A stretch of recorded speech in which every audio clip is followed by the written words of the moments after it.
Well, I certainly want to welcome everyone to our webinar today. We've never done this before, so we're making Orbis history at the moment, where we're going to be taking consults that have real patients from around the world that are demonstrating not just inherited retinal diseases, but how to use our e-consult service to do them. I can't thank our team, Lawrence and Andy, for all their help.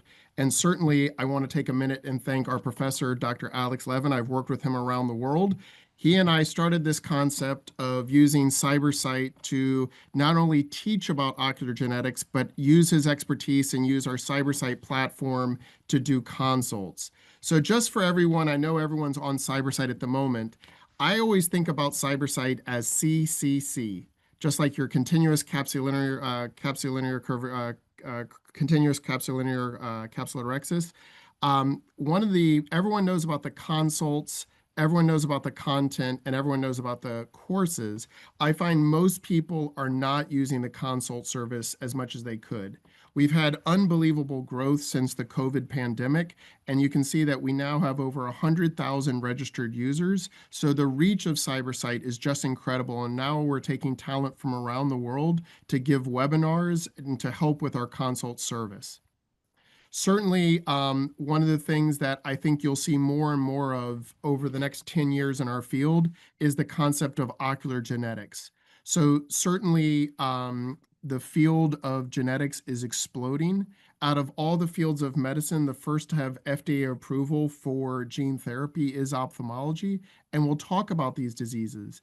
IRDs, or inherited retinal diseases, are some of the more complex diseases. Just like neuro-ophthalmology, the history, the differential diagnosis, and the workup is critical. And certainly Dr. Levin has a fellowship where he's trained doctors from around the world in ocular genetics, but not everyone can get his fellowship. But through Cybersight and e-consults, you have access to Dr. Levin and other experts in ocular genetics. So really, Cybersight is here to help you, those who are watching, with your complex cases. We obviously have courses in ocular genetics. All of these are free. If you complete them, and I'll go through this when Alex starts in the chat, you can see that we've literally had thousands of people take these courses from around the world. Certainly, our map, you can see now almost every country in the world is engaged with our e-courses and our webinars and our e-library for ocular genetics. And if you want to take a minute, you can scan this QR code and go straight to those content resources and courses today. Obviously, Alex has given other lectures in ocular genetics. He's really a pioneer in this field, but you can see that we've had speakers from around the world talking about gene therapy, IRDs, retinitis pigmentosa. And so certainly in your career, you're going to see these patients, whether they're children or adults with things like Stargardt's or other problems. So, for me, this is a very special webinar where we're using the webinar to talk about consults. And obviously, Alex has used prior cases to create these quizzes in the library. So if you go to the Cybersight e-library and look at quizzes, you can see cases from around the world that are now multiple choice questions where you can kind of go through and think about how you'd work up a patient with different retinal diseases, whether they're IRDs or other genetic syndromes. And here's just an example.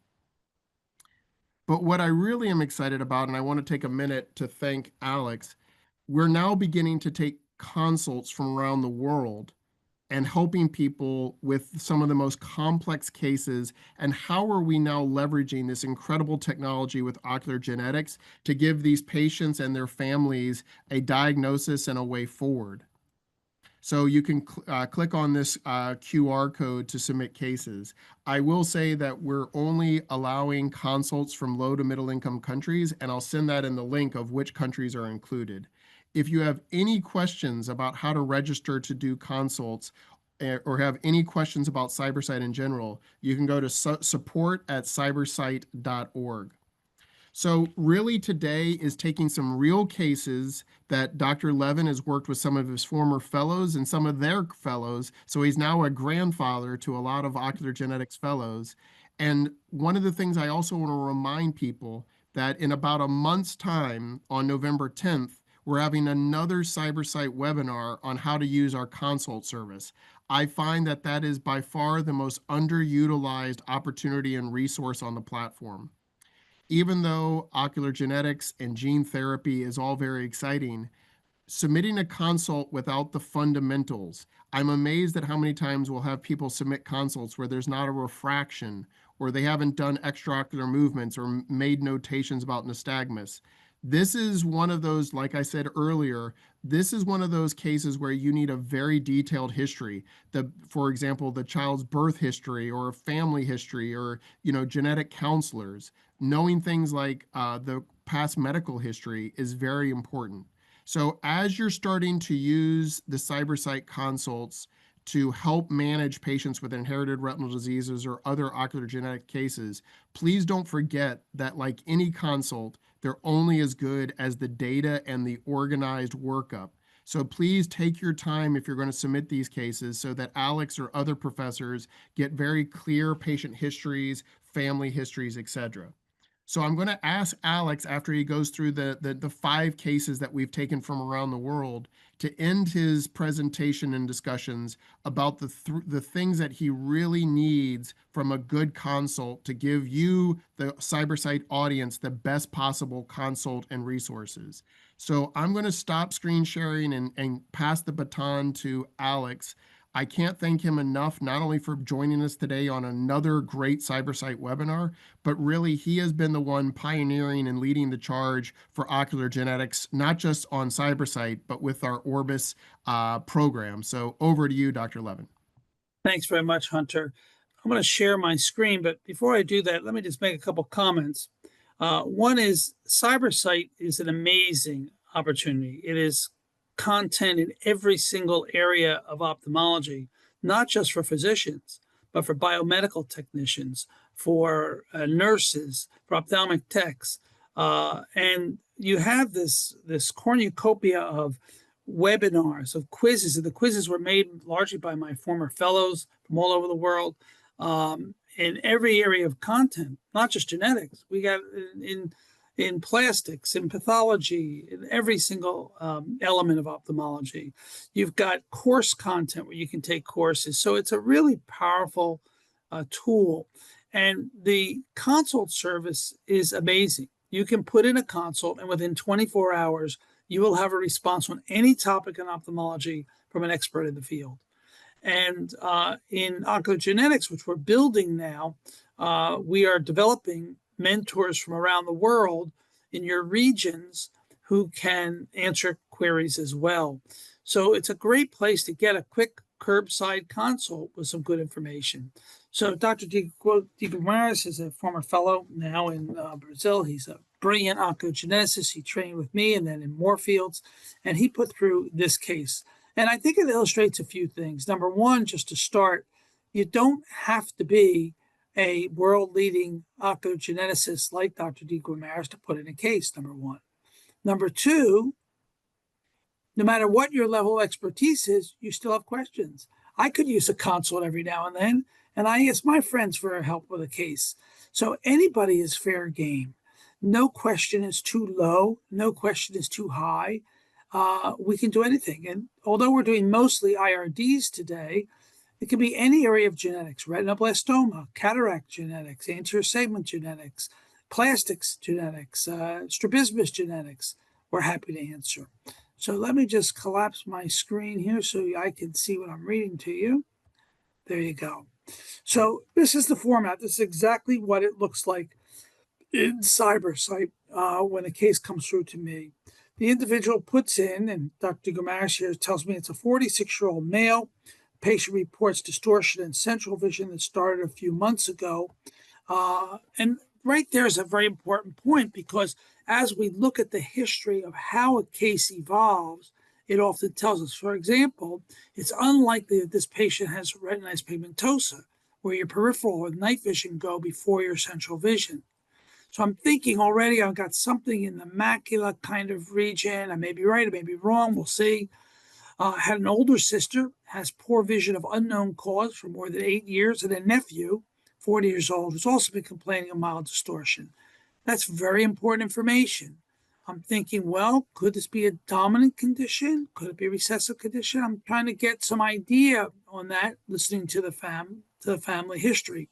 Otherwise, very healthy, no systemic issues, and not using any medications, and no drusen were seen.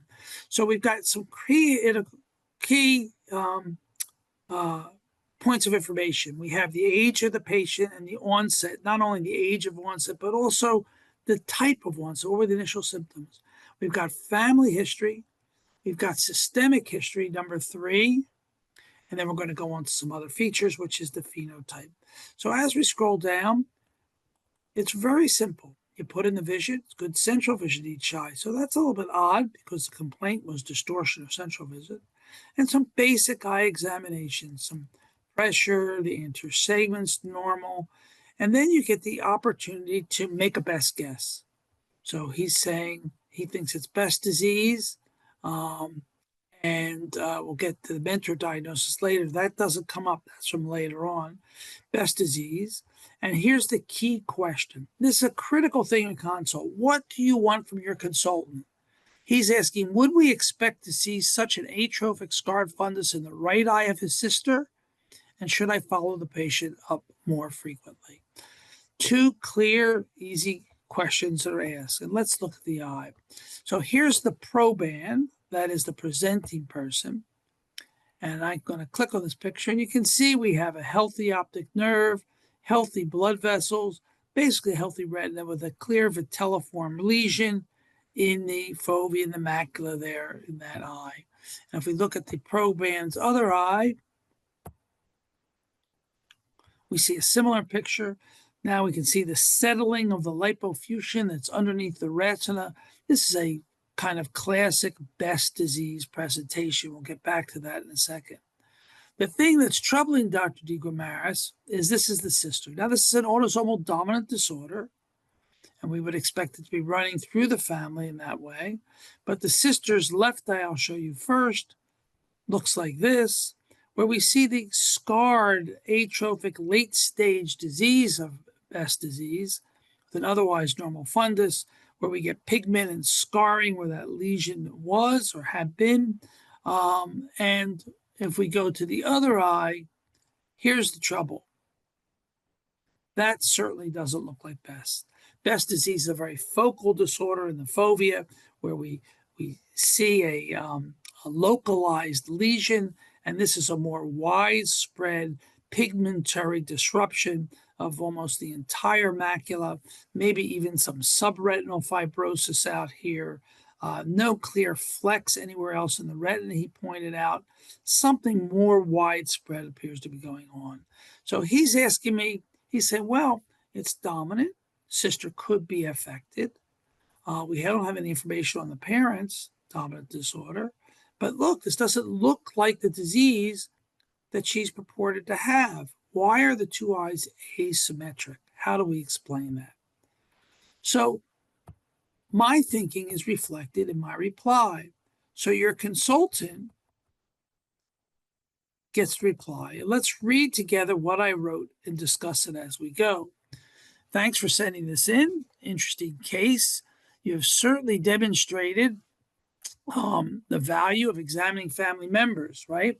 A pedigree is just a story to be confirmed or refuted by your examination. There are several possibilities for the disparate appearance in the older sister. Number 1, she could have another disease. And a pedigree is just a story. When there's other people in a family who have vision loss, is that vision loss due to the same thing your patient has? Her left eye certainly looks like a typical scar from Best disease. The right eye is very atypical. So I'm asking, did she have something else that happened to that right eye? Did she have trauma in that eye? Could she have had infection in that eye? Number 2, Best is autosomal dominant. If the sister is affected, then by definition, one parent has to be affected. She didn't spontaneously get the same disease from the same gene. So although variable expression or variable penetrance, variable expression, that is where the parent may have the disease so mildly that they don't even know, or variable penetrance where they have the gene abnormality but don't have anything on exam, then they wouldn't even know they have the disease. And these both happen in this disease and in many other autosomal dominant diseases. The challenge is that if the nephew is truly affected, that puts multiple intervening people in the same situation as the parent. And the odds of that is small. So in other words, that would have to be multiple people through the pedigree who are non-penetrant or low expression. So I asked, is there consanguinity or a constricted gene pool? When that happens, the sister could have autosomal recessive bestrophinopathy. That's where instead of having one change in her disease for an autosomal dominant disease, both copies of her bestrophin gene, BEST1 gene, are abnormal. She gets autosomal recessive bestrophinopathy, which is a more severe widespread disease. And the brother, the proband, has dominant, just one copy abnormal. Granted, she has other typical features of AR best. She doesn't have the multiple flecks we see under the retina in different areas. This requires a detailed pedigree, and if available, DNA testing to sort it out. Now, let me just stop there and make an important point. Many of you will not have access to genetic testing. That is not required to ask a consult. You're still seeing patients. You still need to make a diagnosis and do the best you can. Here's a case where I think we could go forward without genetic testing. If you have it, great. If you don't, we're going to give you an answer that works in your scenario. So for this woman, I'm saying maybe if I had that information that there was a constricted gene pool, we could think she could have autosomal recessive bestrophinopathy and he has the dominant bestrophinopathy. Of course, examining other family members is going to be critical and helpful as well. Number 3, another possibility is that she had a subretinal neovascular membrane, which we know occurs in Best disease, that bled and resulted in more widespread scarring. The left eye is certainly suspicious and might benefit from an intravenous fluorescein angiography or an OCTA. You may not have technology available. We're making a suggestion. If you don't have that technology, then you would write back and respond. And as you're going to see in later cases, we can have an ongoing dialogue to help you in your setting come to a diagnosis. Lastly, it is possible that this is a best mimic, of which there are several. OCT may be helpful in confirming. And here's a list of mimics. Many of these are obvious that she's not affected, but I gave a list of things that cause subretinal lipofuscin deposits that look just like, or can look just like, Best disease on an OCT. So many of these we know she doesn't have myotonic dystrophy or McArdle's disease. We know there's no systemic findings to suggest pseudoxanthoma elasticum or Alport syndrome. But here I provided a resource that any of you can use in the future whenever you see a lesion that is subretinal that has this lipofuscin deposit. And there at the bottom, we have Best disease, which remains my leading diagnosis for this family. For now, I would try to do fundus autofluorescence if you have it. You may not. OCT on these two, the nephew and intervening family members. DNA testing of the BEST1 gene, that's a typo, it should be DNA testing, the BEST1 gene if available. If the patient does have Best disease, now I'm going to get to the other question. I would screen them every 6 months, as I do for all my Best patients, for subretinal neovascularization. I screen them by an examination. I tell them that if they have a sudden change in visit, they should contact me before. But every 6 months, I get an FAF and an OCT. I want to warn you, treatment with anti-VEGF drugs is not indicated unless the patient experiences a sudden drop in visual acuity with a change on OCT. And I get back to the sister, did she have that history? So let's look. This consult has generated, I think, an answer, or at least a possible answers to the question that's been asked. We've set up a plan going forward of what can be done to narrow this diagnosis, taking into account the setting that the case is in. Some things may or may not be available. And if the person asking the question wants to have a continuing dialogue, I'll show you that on subsequent cases, we could go further. So that's an example of a Cybersight Consult case. So before we go on further, are there any questions? And let me just go back to my window and see if any questions came up in the box. So Alex, just a few questions. One is, could you please define what is a constricted gene pool? You've used that term constricted gene pool. What do you mean by that? So all of us on this call are related to each other. But what's happened through the course of time that went from Adam and Eve or whomever to billions of people in the world is that we become genetically diverse. Every single person on this call, as perfect as you all are, you're all perfect, you're all wonderful, you're all achieved a lot. We all have mutations in our genes. And when we marry someone, it's a random chance that that person would have an abnormality in the same gene as we have an abnormality. And it's only then that our child gets a dose from each parent to create a double dose in the child and thus an autosomal recessive disease. The chance of your partner having the same gene abnormality as you is increased if you're related to each other, just by the nature of the world. And in many populations of the world, marrying within families is a common thing. And therefore, the chance of having autosomal recessive disease goes up because you have two parents who more likely have the same gene.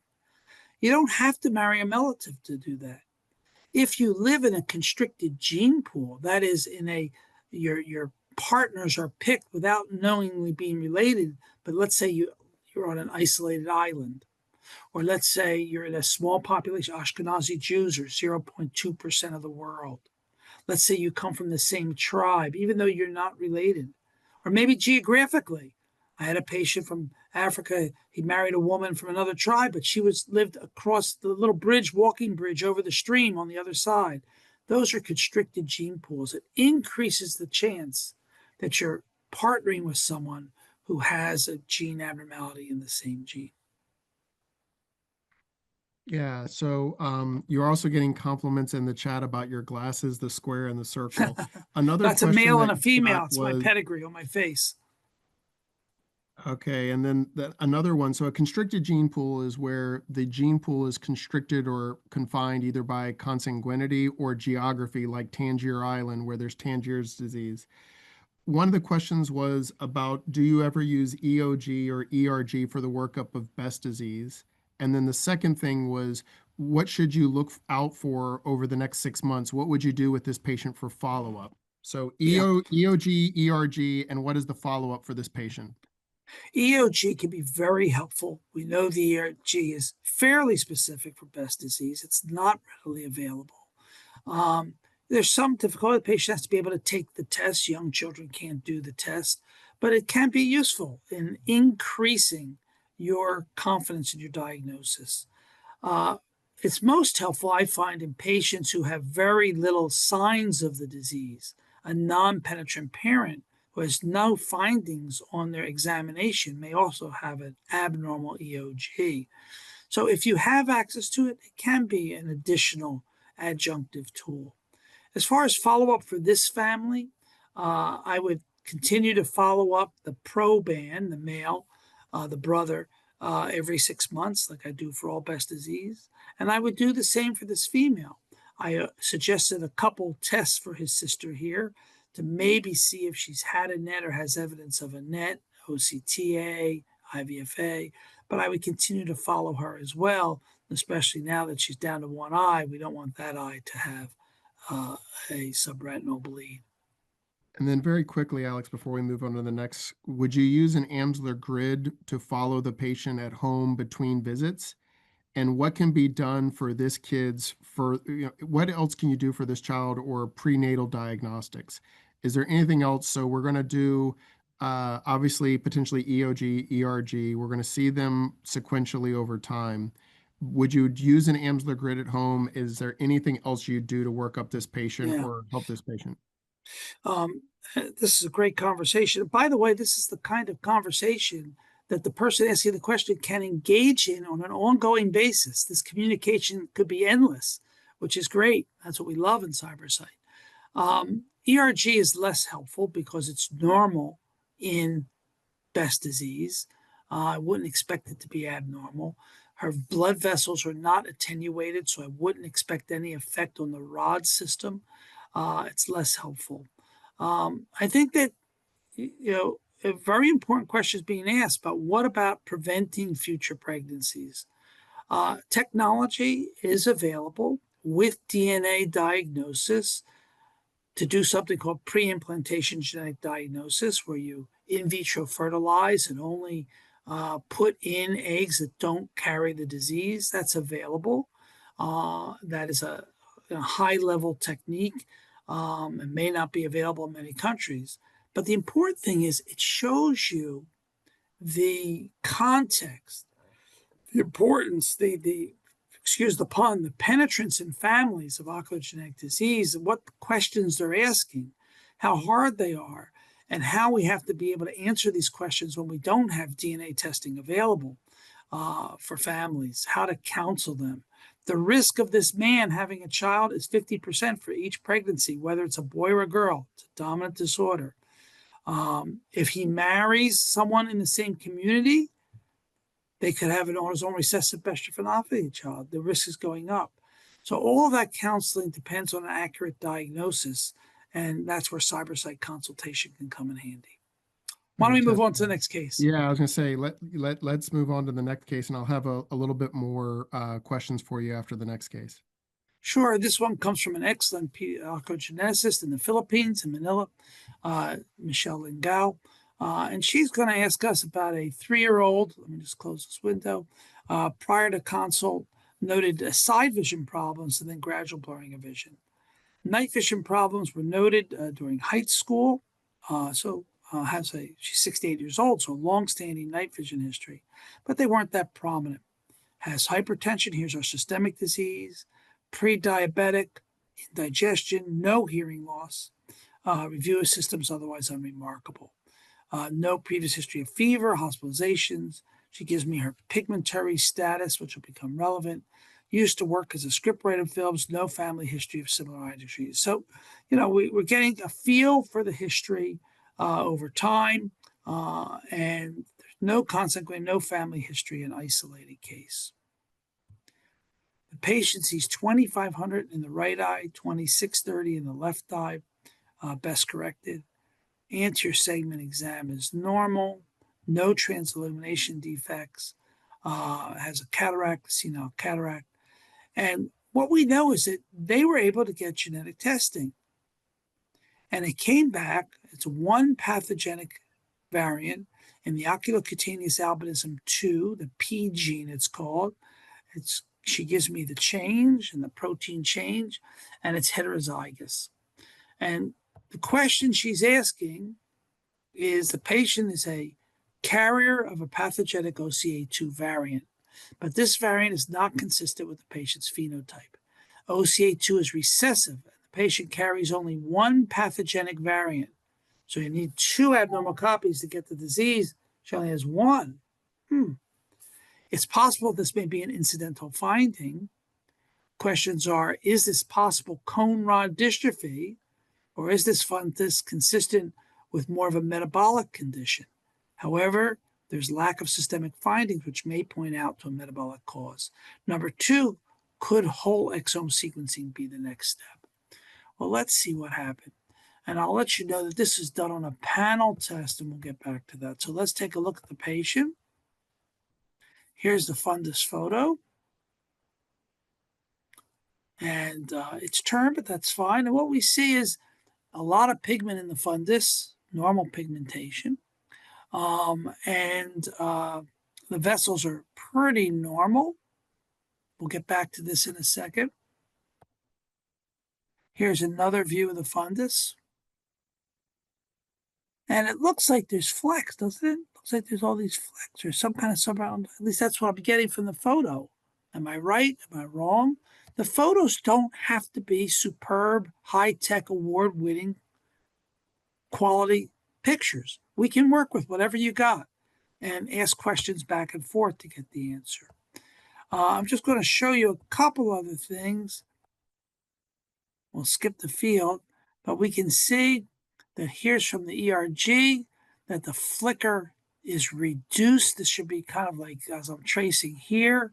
It's reduced in amplitude and it's delayed. So there is some cone abnormalities. The flicker is the part of the ERG which tests the cones. Only they can recycle. We have a time domain OCT, which is really less helpful, but we can see that there seems to be some atrophic area in here. And we can see the rod response here better. And let's just get down to the gene test results, the OCT, pathogenic carrier. So we have this information, and taking this all together, I'm just going to go down a little further. I want to show you. This is more helpful, but it's difficult. Quality-wise, seems to be some mottling of pigment. The vessels are a little attenuated on this stage here. So let's try and put this all together. So what did I write? I wrote back,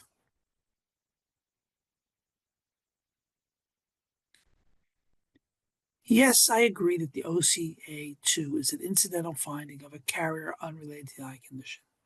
So the larger the panel you order, the more genes you test, and some of you only have access to panel testing or whole exome testing in various countries or various institutions, you're going to generate a lot of stuff because everybody's carrying stuff. Well, this was a retinal disease panel or whole exome. They happen to look and find the patient's a carrier of OCA2, unrelated. The absence of iris transillumination, foveal hypoplasia, that should be, or nystagmus in the presence of normal choroid pigment affected this, thus demonstrating the importance of returning the patient going back to the patient and checking for a phenotype that supports the genotype. So anytime you get a gene result, you got to ask yourself, is this important? Is this related to my patient? Well, it's recessive disease. We only have one copy of the gene, just a carrier, nothing clinical to support it. We can throw that out. The patient appears to have subretinal flex, which, with a long-standing history of nyctalopia and macular involvement, I suggested two other genes, RLBB1 or RDH5, or even less likely RP65. Focus gene testing could be tried if available. Otherwise, whole exome or retina panel would work provided appropriate pre-test counseling. Always got to pre-test and post-test counseling. Place the risk of incidental findings, the bigger the panel. Well, let's just see what she said, because this is important. She writes back to me, oh, she already had a panel of 330 genes, which included the genes I suggested, which are all normal. So this patient would have a whole exome next, would be the next step. The next bigger test, or a whole genome is even bigger. I wonder if targeted testing of 3 genes might have a greater chance of getting the diagnosis. So now we're getting to a more sophisticated question. She presented the phenotype to me, and I'm saying, well, it's not that OCA2. Turns out she had a wider panel. We see there's central atrophy and cone disease on her panel. And she's saying, well, what can she do to dive deeper and get a diagnosis when her broad panel, which includes the cone rod dystrophies, came back negative, right? And I wrote, and this is where we can discuss ethical issues, economic issues, availability issues in your communities. I think the cost of whole exome or genome is difficult to justify, as the yield is likely very low, having done a big IRD panel in an otherwise well patient at this age, provided that the panel test also included tests for deletions and duplications, which they all do usually, which would be missed if you're just sequencing. Although 20% of IRD cases around the world remain unsolved by genetic testing, this may be one. I think it's more important to consider occult systemic disease given the late onset, including vitamin A deficiency and cancer associated or melanoma associated or autoimmune induced retinopathy, although admittedly the flicks make these less likely and the ERG is less consistent with those diseases. At least these things are treatable entities. So what I'm saying is you've done a big panel. That's got most of the genes. The added cost of going to even bigger panel has a low likelihood of getting us additional stuff. And I'm suggesting that that may not be worth it. And this may be one of the 20%. And that's how we ended this case. So a great case to demonstrate how we took a more sophisticated question with testing already in place without an answer. Do we want to go forward? What's our chance of going forward? What else can we do to come to a diagnosis in a complicated case? So you don't need to have an answer. Do I think this patient has a hereditary retinal disease? Absolutely. Symmetrical involvement in both eyes. We just can't find that gene. Let's take some questions, Hunter. Yeah, so the one big question that was asked is, what are the benefits of whole exome sequencing over other genetic testing for detecting IRDs? So what are the benefits of whole exome sequencing over other genetic testing for IRDs? Let me just rephrase that question. What's the benefit of genetic testing, period? Patient knows what their diagnosis is. 99% of people would rather have a bad diagnosis than not know what they have. It helps them plan for the future, family planning. It tells us what other things to look for. You know, if you have Marfan, you got to look at your heart. It also tells us what to expect in the future. This patient could be driving in 10, 20 years. And is there a treatment? If you've got RP65, you get Luxturna, right? So there's many things that genetic testing does for us. But genetic testing, the yield of genetic testing is dependent on your phenotyping. So I can do a genetic test on any of you on this call and get a positive result. But without knowing what your eye exam is, I can't help you. And the more narrow you're testing, if you say, I think this patient has Stargardt, and you test that one gene, ABCA4, and that's positive, the likelihood of that being correct is much, much higher than if I look at your fundus and I get a whole big panel and a bunch of things come back. So we try and narrow our testing. When we don't have narrow testing available, panels are designed to give us the highest yield at the lowest cost. The add-on of exome and genome is minimal. A genome tests 40,000 genes. That tests the whole chromosome. It's 98% of your DNA is not covered in an exome. Get many more genes, but it's very hard to look through all that data and know it matters. That 2% that's on the exome gives a lot of genes, but we're only going to look at the genes that are relevant to the patient. So you're not going to make new discovery. It has to be a recognized gene, and that's why the recognized genes are all on the panels.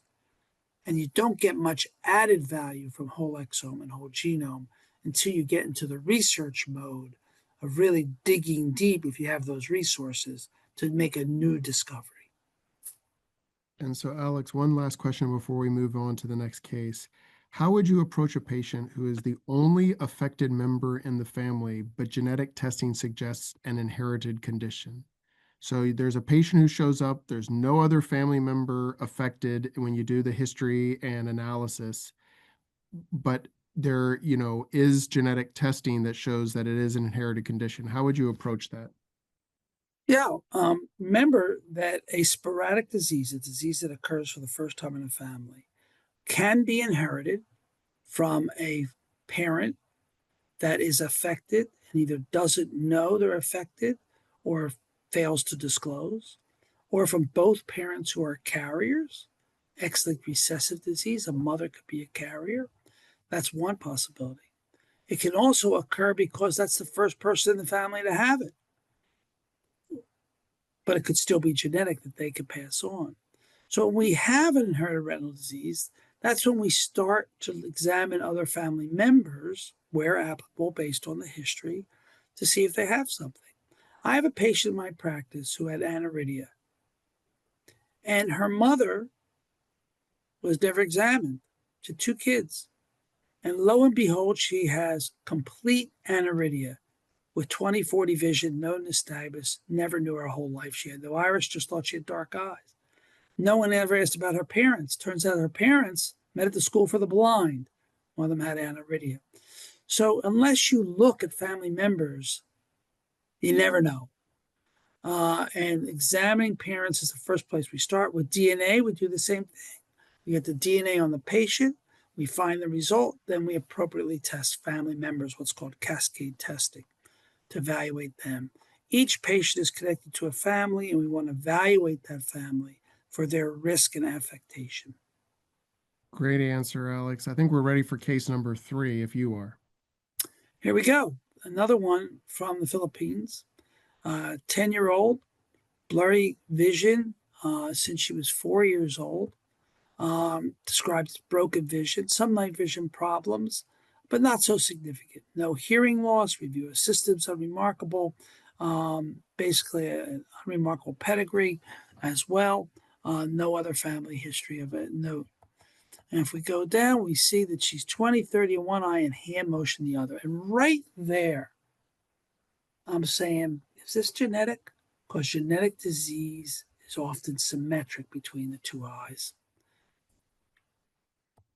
Everything else is normal, and I'll get back to these genetic testings later, but she did a wide panel and a bunch of stuff came back. We'll get back to that. Let's look first together at this.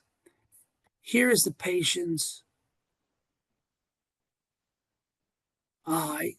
That is a pretty remarkable fundus. Some attenuation of vessels. The kind of pattern of atrophy is along the vascular tree, multiple directions. There's some pigmentary disruption elsewhere in the fundus. If we look at the other eye, we see more of a diffuse pigmentary retinopathy, some involvement in the macula as well. Again, vessel attenuation, which tells us that the retinal photoreceptors are involved.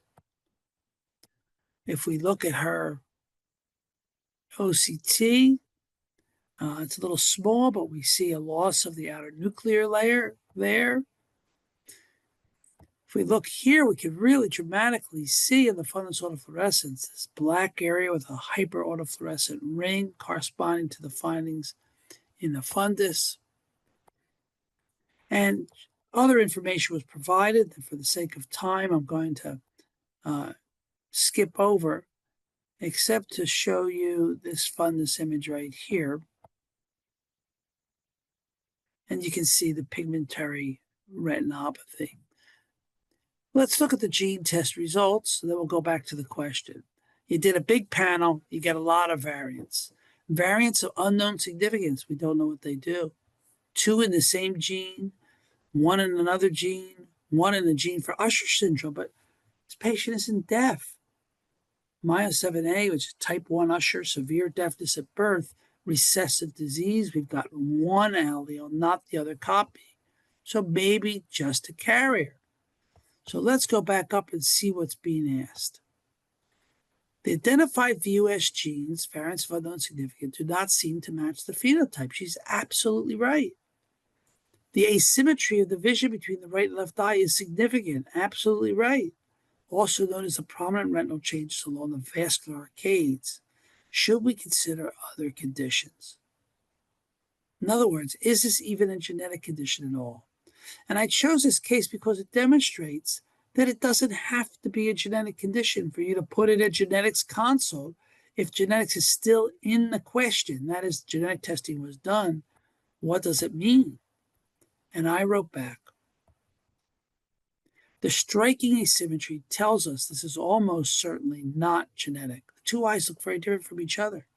Etiologies such as infectious, immune, or vasculitis vascular are much more likely to, I suspect, in an otherwise well child, that it will be difficult to find the cause.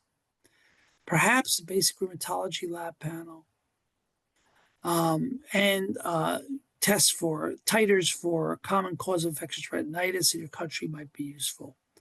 I agree that genetic test results are a mismatch with the phenotype and likely reflect that this chance of finding such variants in any person who has a large enough test, even those with normal exams, I think they're not useful. And to the last question where someone was asking about family members, I would not worry about examining other family members or testing other family members here because the gene tests are not important in this case.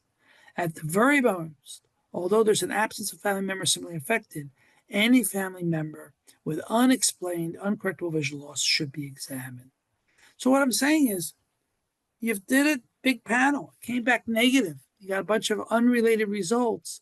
It's asymmetric. It doesn't look genetic. Let's give up on the genetic idea and go forward. She writes, and here's the dialogue. In the case, rheumatology and infectious tests come out unremarkable. Would testing for autoimmune retinopathy be considered? And could I assess how they may access it? And I write, testing for retinal antigens is challenging. High false positive rate. Cancer-associated, melanoma-associated retinopathy are extremely rare in a child like this. Even autoimmune retinopathy is rare. Fundus changes here are atypical. I suggest observing every 6 months for a while to see if any progression may be more helpful than retinal antigen testing. So we've taken a test that was originally thought to maybe be genetic, had genetic testing, a bunch of stuff comes back that really doesn't appear to be related, and we're re-reflecting and redirecting and saying, I don't think this is genetic. I think this is some other systemic disorder, vasculitis or immune-related. Let's do the appropriate workup and follow the patient with a differential diagnosis suggested. Go ahead, Hunter.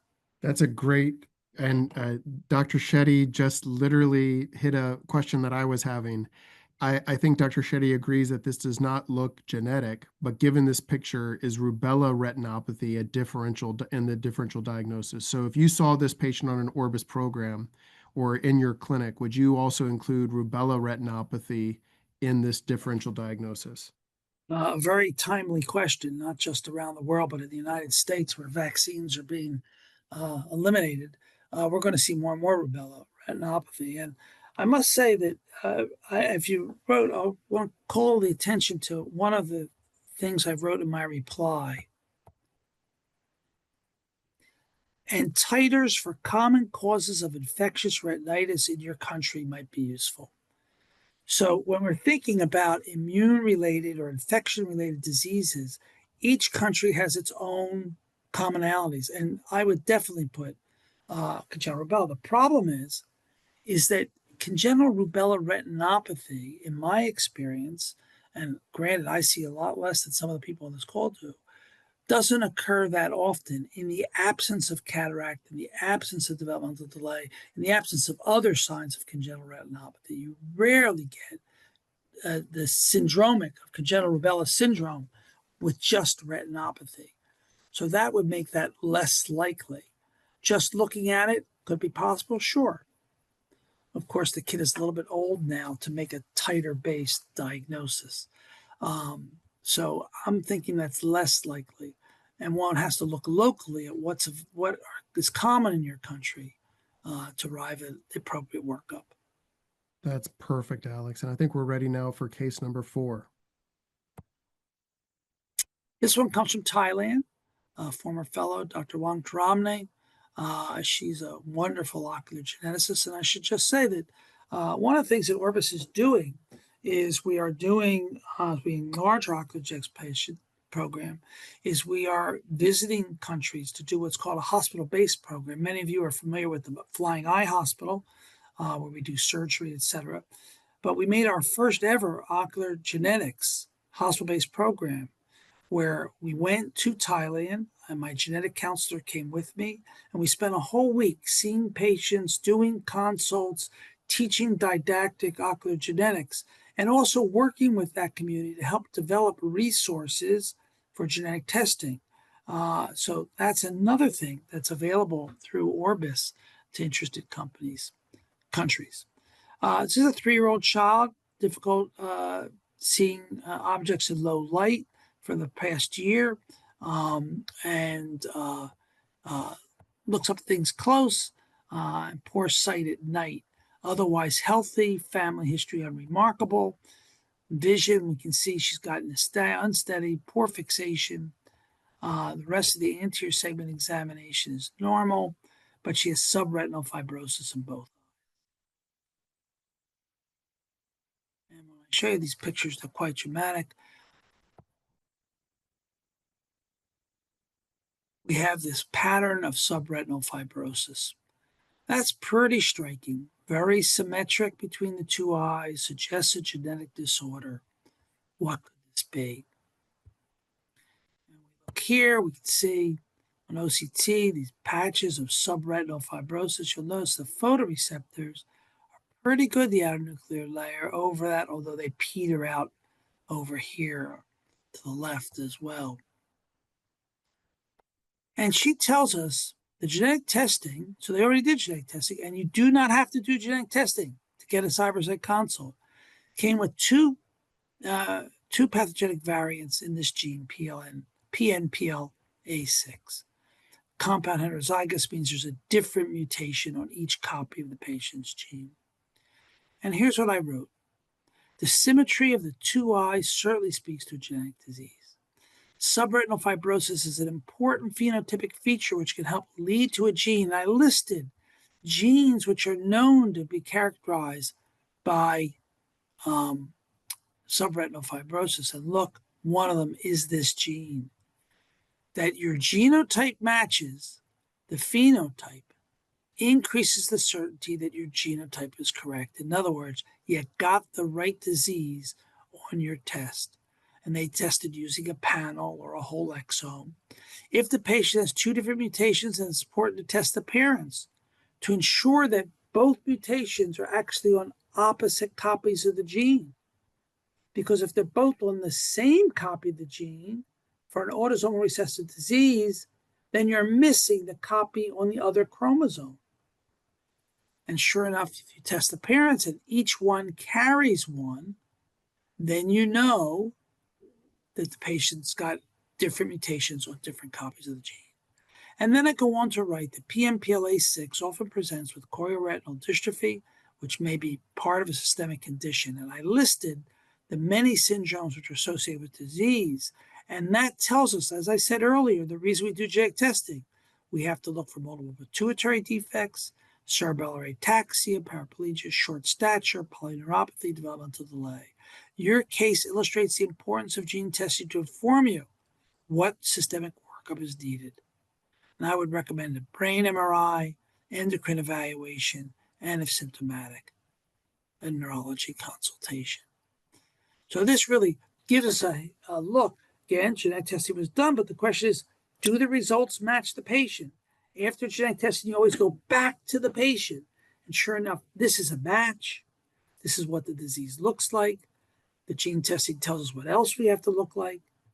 We test the family members and so on to see how this disease impacts the family. Take it away, Hunter. No, that was fantastic. There's a question in the chat. How do I explain to a patient why peripheral field loss in RP feels different than glaucomatous field loss? So, Alex, when you have a patient with retinitis pigmentosa, especially early on, and you're trying to explain the ocular findings, whether it's cataract or peripheral vision loss, how do you explain that to the patient? How do you use the visual field to educate the patient and the family? And how do you differentiate that from potentially glaucomatous field loss, which could have segment or field defects that are not necessarily that of RP? How do you Yeah, differentiate? How do you educate the patient and the family there? That's a great question. And let's all keep in mind that having a genetic disease like retinitis pigmentosa does not make you immune to glaucoma or any other disease. So we always have to keep in our mind that common things happen commonly and rare things happen rarely. Glaucoma is common, RP is rare, 1 in 4,000, but they still get glaucoma. So we always have to be on guard for that kind of crossover of diagnoses.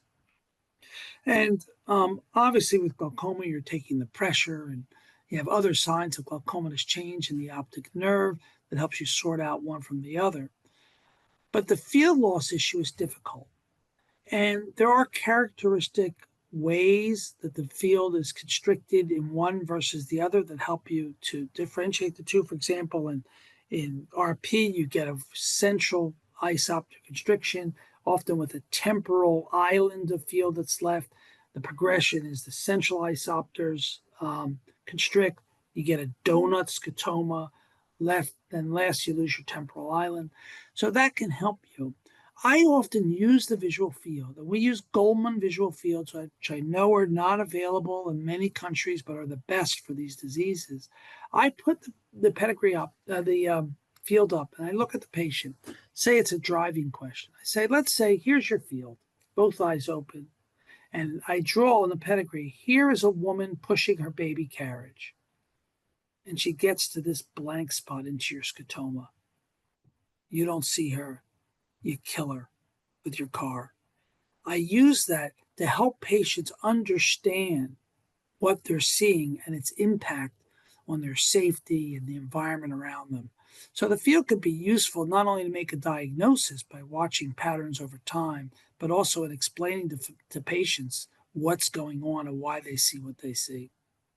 And Alex, there's two other quick questions I'd love for you to address. One is about RP, and one is a more general question about genetic eye diseases.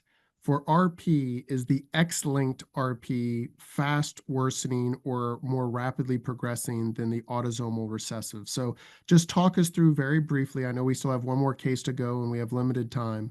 If you could just talk about the different types of RP with X-linked or autosomal recessive, and then we have one more question before you jump to the next case. And by the way, you can ask a question like this on Cybersight in a consult. But yes, X-linked RP is more severe, earlier onset, more progressive than some forms of autosomal recessive RP.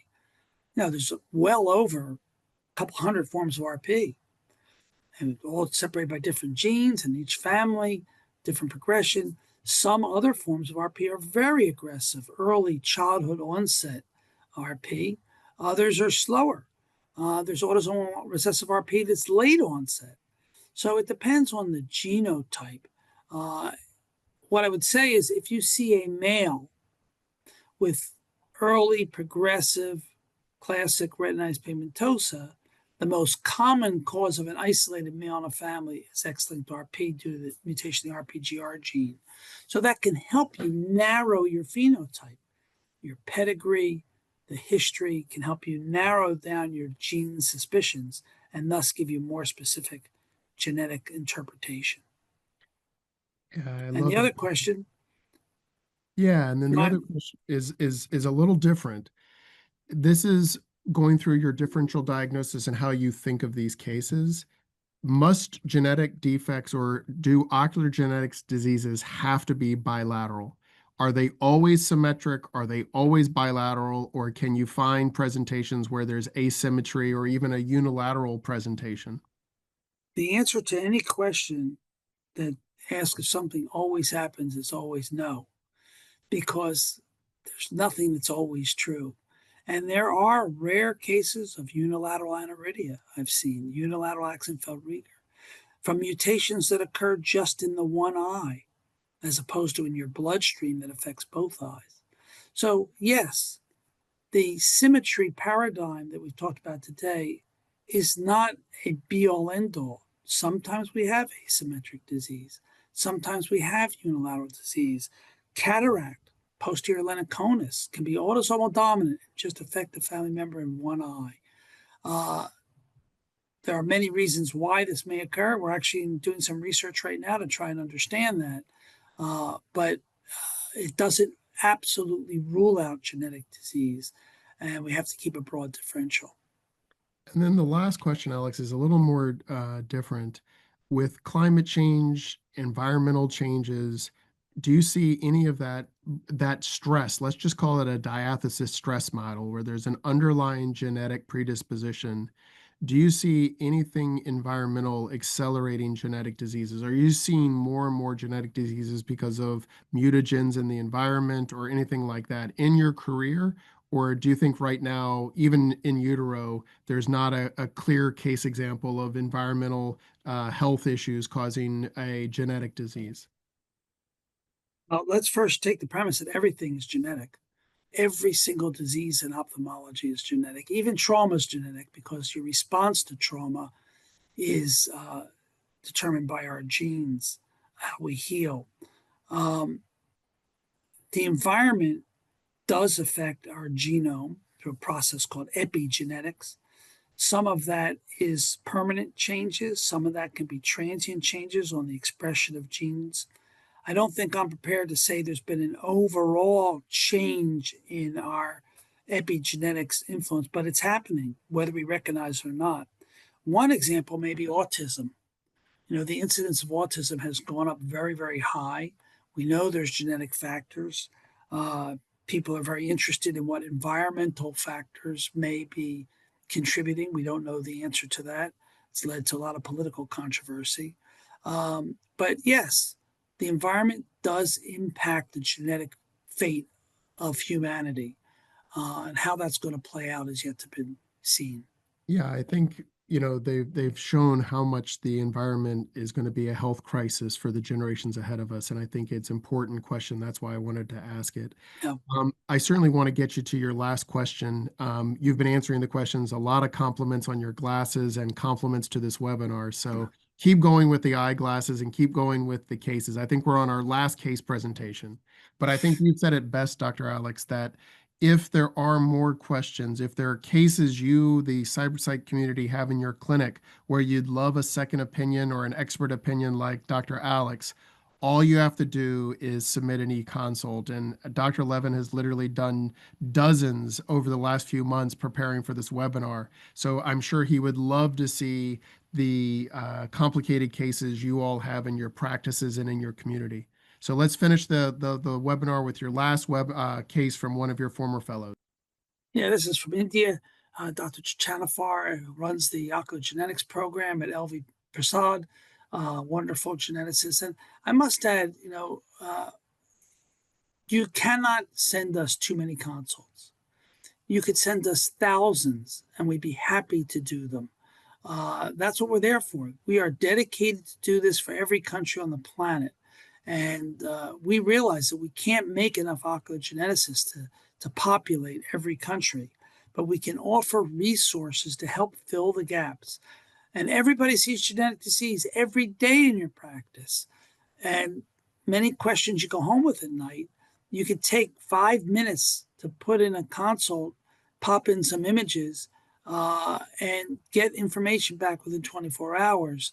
This is a way of filling those gaps. She tells us about a 1.5-year-old, 1.5-year-old kid, boy, eye poking behavior since birth, otherwise generally well. Another key feature, nothing in the family, no consanguinity, but they do belong to the same community. And that's that constricted gene pool we were talking about earlier. We see poor fixation and following in either eye. He's a 8 diopter hyperope, and we've got mild. We'll look at the pictures, and we'll just say that we'll get back to her genetic testing in a second. Let's look at the fundus. What do we see? Kind of an RP picture. We've got these mid-peripheral spiculated pigmentary changes, definitely retinal vessel attenuation, especially for a kid this young. Macula looks pretty good. Maybe some crinkling of the internal limiting membrane reflex, representing perhaps some surface gliosis, something that we see in patients with juvenile retinal dystrophies. And the test results come back, and here's what she writes.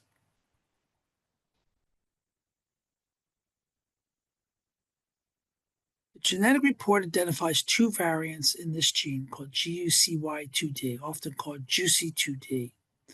In the proband, we see this change, heterozygous, classified as likely pathogenic. And we see this one, a duplication within the gene that causes the gene to be misread, also heterozygous, but it's of unknown significance. Well, I know I need two copies of the gene to be mutated, and one is not a slam dunk pathogenic. What do I got here? She tested the parents. She's a brain ocular geneticist. The mother, who has nothing, has both of these variants. The father has the other variant. So, in other words, this variant here, each parent has a copy from the same community. The mother also has this one, but the mother doesn't have the disease. So, what does that tell us? That means she's got these two copies on the same chromosome, and the patient got a third copy from the father. Pretty complicated. So she's saying, since the mother carries both variants and the father carries only one, we are currently unable to determine whether two variants in the proband are on the same chromosome, cis, or on opposite chromosomes. How are we going to prove that? In other words, did the patient get this one on the same chromosome as this one, or did the patient get it on the opposite chromosome from dad? Should we determine whether the two variants in the proband, should we consider segregation analysis of other family members to see which these copies are on? And then there's also a variant in another gene, CRB1. Phenotype doesn't fit. Can this be ignored? And there's a variant in the LDLR gene. We'll talk about that. And what is the recommended approach for managing incidental findings? So what do you do? I happen to know that LVPEI, all of their testing is done as whole exome. It's just the way it is done there. I'm working with them to see if we can change that. But when you do that, you're going to get other stuff, right? So what I wrote is, I agree that GC2D is the most likely cause. In other words, that's the disease. The phenotype matches the genotype. So we can highly believe the genotype, but we need to prove it by showing that the mutations are on different copies of the gene using other family members. If her variants are on opposite copies, this would rule out this gene as the cause. Okay? In other words, if her variants, meaning the mother or the child, are on separate copies of the gene, this would tell you that the gene is the cause. Essentially, normus fundus tells us the mom is, that having on the same allele doesn't matter. Large panel exome testing has a high likelihood of turning up unrelated variants and incidental findings. CRB1 is highly unlikely to be significant. It's a recessive disease. You only have one change, thus requiring a second variant. And even if so, the phenotype doesn't match the kind of Leber congenital amaurosis that causes, because it usually has this macular lesion, intraretinal cystoid spaces, and pigmentary changes. The LDLR variant, which is an incidental finding, is actionable. That happens to be a cholesterol gene, right? Has nothing to do with the retina. But it's important because if this kid has high cholesterol, then we have to deal with that because we don't want this child to have a heart attack over time, which is associated with LDR. So now we got an actionable incidental finding. We want to tell the patient about this so we can take the health interventions to prevent subsequent disease completely unrelated to the retinal findings. So when you do whole exome or whole genome, there are 74 genes which we are obligated to tell families, like Marfan and whatever, unless they sign off that they don't want to know. That's the reason we have to do genetic counseling before testing, so parents know what might come back, and they have to decide whether they want to know that information. If this parent said they want to know this information, here's an incidental, unrelated finding that has great systemic significance that we would need to take appropriate interventions so this kid can be treated for that as well. So we learned something that we didn't expect that's important for the family. So just in summary, this is a case where we had a phenotype done well, a wide panel, we got a genotype of variant of unknown significance or some complications and making sure it's correct, but it sure sounds correct, and some incidental findings that can we rule out. So before I take questions on this last case, I just want to add that, what are the things that are important to put in when you do a consult? Number one, we want to know the basic demographics, age, sex, and the history. How did this happen? What were the symptoms? When was it noted? Number three is complete the phenotype with not only the ocular depth, but the systemic features. Is there anything else going on with the kid? And number four, the family history. Or if at least is there consanguinity? Whatever you can give, those are the four things. And lastly, if you have DNA, great. If you don't have DNA, don't worry about it. We can sort out the problem without that. So you don't have to put in a Cybersight consult with all this highfalutin. These were 4 consults put in by really smart ocular geneticists. They still needed some help with it. That's okay. You can know nothing about ocular genetics, and we'll teach you ocular genetics through the Cybersight consult process. That's the whole idea. That's why we're there, and we're happy to help. Obviously, the whole point of today was not to answer every single possible genetic testing or, every possible scenario with every possible disease. It was to let the cybersight community, especially those who are seeing a lot of interesting and complex cases, to let people know about the IRD, the inherited retinal disease, and the ocular genetic consult service, which you lead. And certainly, I encourage anyone after this webinar to go through the chat and make sure you know how to submit consults. And if you have further questions for Dr. Levin, we certainly can get those to him, okay? I just like for all of us to recognize Hunter and the amazing work he does for Orbis. There's a whole wealth of information out there. Orbis is there for you. It is free, FREE. Everybody likes free, and there's no better way to get information. So please use it, pass it on to your fellows, your residents, pass it on to your ophthalmic nurses and techs, even your biomed. There's something for everyone out there. Dr. Dan Neely needs to be recognized as kind of the person who took over the helm after Eugene Elvison started Cybersight. And it is COVID helped us. We really got up to well over 110,000 users. So there's plenty of room for everybody. We encourage you to use it. Thank you, Hunter. Well, thank you all. And again, I want to thank Lawrence and Andy for all their help. We're going to log off now. I hope everyone enjoys a great week ahead and really uses the e-consult service for your challenging cases in the weeks and months ahead of us. Thank you, And everyone. they don't have to be challenging. They can be basic too. We'll take True, anything. true.